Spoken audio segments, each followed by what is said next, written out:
Hi കൂട്ടുകാരെ, പരിസര നിരീക്ഷണത്തിന്റെ ഭാഗമായി ഞങ്ങൾ തിരഞ്ഞെടുത്തിരിക്കുന്ന വിഷയം വിവിധ തരം ആവാസ വ്യവസ്ഥകൾ എന്നതാണ്. ഒരു വരം ഇന്ന് നമ്മൾ പലതവണ കേട്ടിട്ടുള്ള ഒരു സത്യവാക്യമാണ്. അതിനും വലിയ മരം തനിയെ സമ്പൂർണ്ണ ആവാസ വ്യവസ്ഥയാണ്. ഇതൊരു ആൽമരമാണ്. ആൽമരത്തിന്റെ ചില്ലകളിലും കൊമ്പുകളിലും കുറെ പക്ഷികൾ കൂട് വെക്കുന്നു. വലുതും ചെറുതുമായ ജീവികൾ ആൽമരത്തിൽ വസിക്കുന്നു. ഈ ആൽമരം ഒരു നല്ല ആവാസ വ്യവസ്ഥ തന്നെയാണ്.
നിരവധി മീനുകൾ, ഞണ്ടുകൾ, പാമ്പ്, നീർക്കോലി തുടങ്ങിയവ ജീവിക്കുന്നു.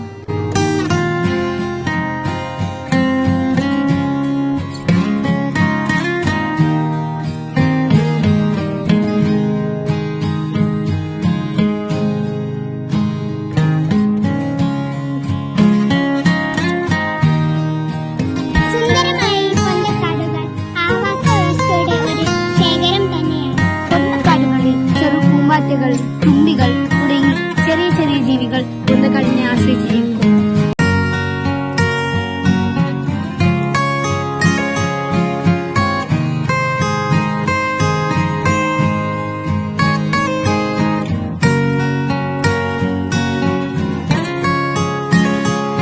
ഒരു മനോഹരമായ ആവാസ വ്യവസ്ഥയാണ്. ഇവിടെ ജീവിയവും അജീവീയവുമായ ഘടകങ്ങൾ പരസ്പരം ആശ്രയിച്ചു ജീവിക്കുന്നു. ഇവിടെ പുൽച്ചാടികൾ, ഉറുമ്പുകൾ, ചെറുതും വലുതുമായ സസ്യങ്ങൾ ജീവിക്കുന്നു.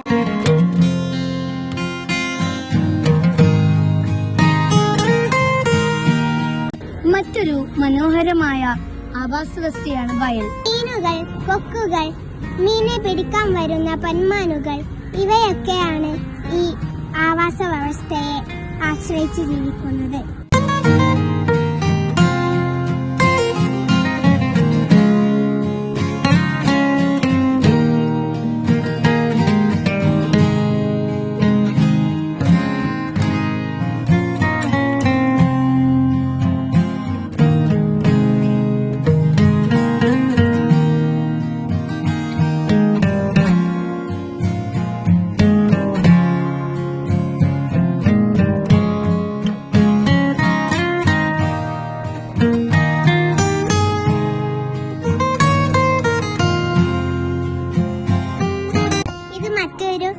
മനോഹരമായ ഒരു ആവാസ വ്യവസ്ഥയാണ്. കുളത്തിൽ ചെറുമീനുകൾ, ചെറു സസ്യങ്ങൾ, പായൽ തുടങ്ങിയവ ജീവിക്കുന്നു. മറ്റൊരു മനോഹരമായ ആവാസ വ്യവസ്ഥയാണ് പുഴ. ഇവിടെ നീർക്കോലികൾ, മീനുകൾ, തവളകൾ, ആമ തുടങ്ങിയ എല്ലാ ജീവികളും ഇവിടെ വസിക്കുന്നു.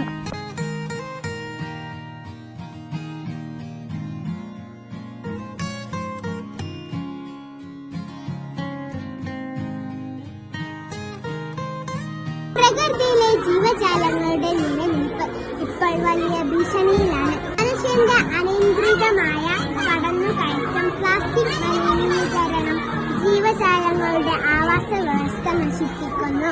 ഇതിന്റെ ഫലമായി നിരവധി ജീവജാലങ്ങളുടെ അസ്തിത്വവും ആവാസ വ്യവസ്ഥയും നശിപ്പിക്കുന്നു.